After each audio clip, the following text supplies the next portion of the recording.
நாம் செய்கிற கடவுள் வழிபாடு சடங்கா அல்லது உணர்வா?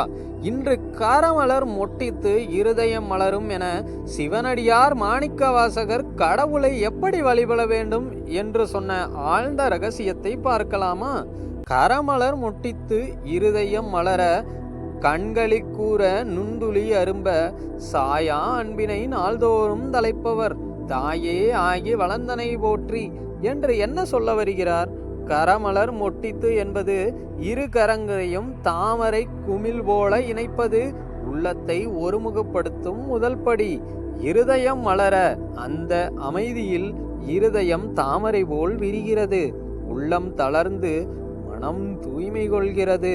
கண்களி கூற நுண்துளி அரும்ப என்பது அந்த நொடியில் ஆனந்தமும் நன்றியும் கலந்த கண்ணில் நுண் கண்ணீர் துளி உருவாகிறது. அது துக்கமில்லை, அது பரிசுத்தமான ஆனந்தம்.